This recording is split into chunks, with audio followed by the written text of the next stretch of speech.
So I'm here to introduce you to the HRF CBDC Tracker, or at length, the Human Rights Foundation's Central Bank Digital Currency Tracker. As you can see, this is a fully interactive map that I met many of you over the past few days to get to explore, to spin the world, zoom in, explore where you're from, where your families are from, where your friends are from, to see exactly what's going on in the world of CBDCs. This is something that is often hidden from us. Monetary policy, I'm sure this crowd knows, is often discretionary, confusing, and done behind closed doors. And CBDCs are no different from that. And that's why we wanted to make this as accessible as possible, to, as grim as this topic is, to feel almost fun to explore the world and to make it into something that isn't exactly a 500-page PDF that maybe has one graph halfway through. Briefly, before going on, I do want to take a moment to thank both Matthew and Janine, who helped me originally get this off the ground, as well as Johns, Marina, and Mohammed at PeakShift for helping to design this project, and also Alex, CK, Island, Arsh, Alex Lee, and everyone at the HRF team for making this possible in the first place, because without them, we'd still be very much in the dark.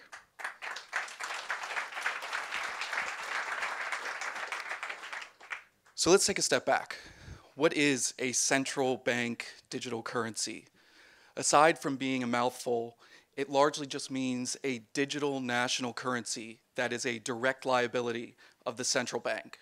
So what does that mean in practice? Well, like cash, it's a liability of the central bank. It is something that's issued directly by the central bank, unlike your bank accounts or Venmo accounts or cryptocurrencies. But unlike paper dollars, and this is so critical, unlike paper dollars, they do not offer the privacy or finality that you associate with cash. If I come off the stage and hand any of you a dollar bill or a euro or any hard currency, or rather paper currency, I should say, only we know about that. Somebody sitting next to you might see it. They might see the denomination. I doubt they're going to see the serial number on it. And in the same way, that transaction's final. We have settled it. There's no waiting for that to pend in your account and later catch you off guard. That is a final interaction. But with a CBDC, you lose both of those features. You lose the privacy you had, or what little privacy you have in today's world. And you lose that finality because it establishes a digital tether of sorts between you and the government. It's a radical departure from what we have today. I really cannot emphasize that enough. I could talk at length about the fact that we really do not have financial privacy in this world, in the traditional system, but this is really the capstone in that. It's taking what little financial privacy we have and erasing that. So let me just walk you through briefly how this is so radical. As I was saying, it is so bad because central banks and governments are one step away from everything you do. Financial institutions across the world are largely required to report your transactions over certain thresholds, or report your transactions when you might do something that is suspicious or out of the norm. And so when you initiate a payment, it goes through your banks and it gets to the other person with the government watching from the sidelines. With a central bank digital currency, we're talking about erasing that buffer. We're talking about eliminating that air gap that is the private sector standing between you and the government. And it's making it so it goes directly through them, so they're both processing it and supervising it, which means they have a hand in all of your transactions. And since this idea has come to be, we've seen the rise of the Digital Yuan, the eNaira, the digital ruble in China, Nigeria, and Russia, respectively. So with that, what does the HRF CBDC Tracker show you? Most commonly, people ask me what's going on in China. That's probably the first one that comes up. So if you explore the globe, you click on China, you get to look at first a snapshot of what's happening. What is the CBDC status? Has it been launched? Is it a pilot? Is the central bank only doing research? What context do we have for this? How does the economy function? How does the regime function? And then what is the status of freedom in this country? All of these data points help to give you a quick snapshot of what's happening, a quick context of what's happening. And from there, we dive into both the CBDC's history and development, followed by specific human rights and civil liberties violations taking place in that country that could be exacerbated by the issuance of a CBDC. So I said that everyone asks me about China first. Everybody asks, what is the Chinese government doing with a CBDC? But the one I'm probably most interested in is Nigeria, because this really is a cautionary tale for us.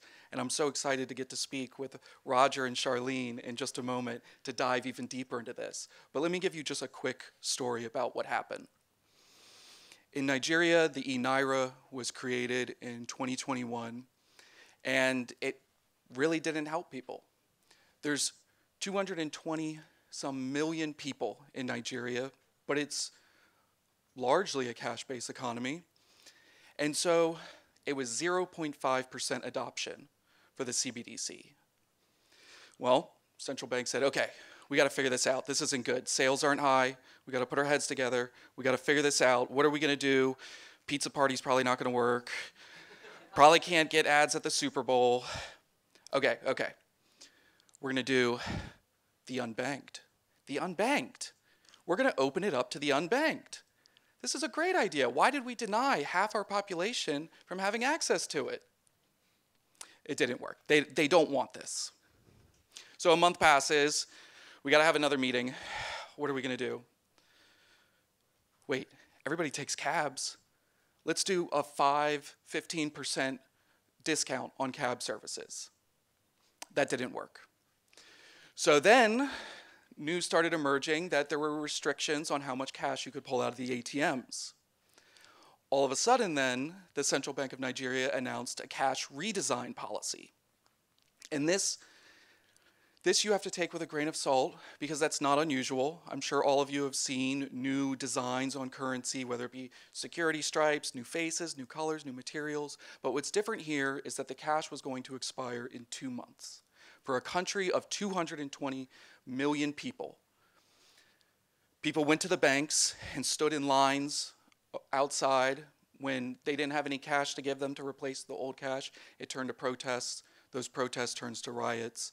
Then a currency shortage or a cash shortage had fully developed, and people were going hungry.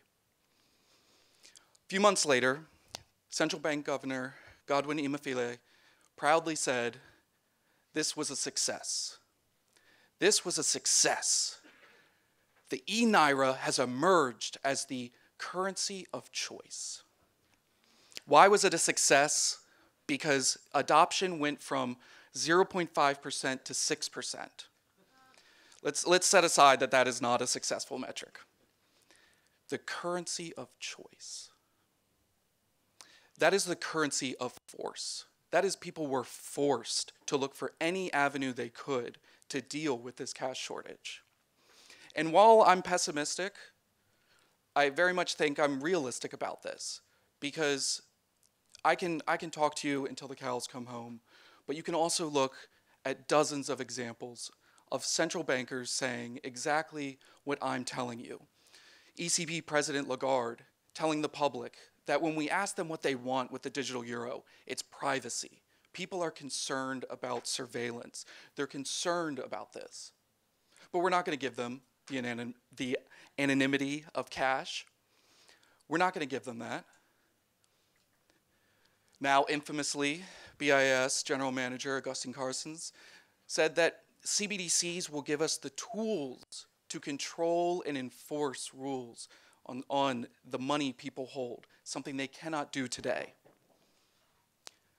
Former Central Bank of Nigeria Governor Godwin Emefiele, the goal is a 100% cashless economy.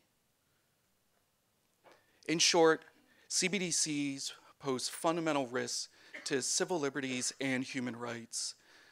We've heard countless stories over the past few days of people who became targets of their governments for speaking out for what is right. And this gives governments a whole new suite of tools to target those very people. And even if you don't want to look at it in that light, maybe that's too pessimistic, at what point do we not acknowledge that governments are simply inefficient? Running these processes are a mess. One quick story is that in the Eastern Caribbean Currency Union, a CBDC was fully launched, given to the public, and all of a sudden it went down. That's a bit of a problem, but we've all seen this problem. Well, it wasn't just down for an hour or 2 hours or a day or a week or a month. It was down for over 6 weeks. 6 weeks that the public, thank goodness, many people simply weren't interested and weren't holding it. Many people who were, though, had to just trust the government that their money would still be there in the end. So even if you're not concerned about the ramifications for civil liberties and human rights, this is deeply concerning just for how the world is going to keep on spinning. If governments are going to continue to push forward, then the time is now to start tracking them. And that's why the HRF CBDC Tracker is here. You can find it at hrf.org/CBDC Tracker. And thank you.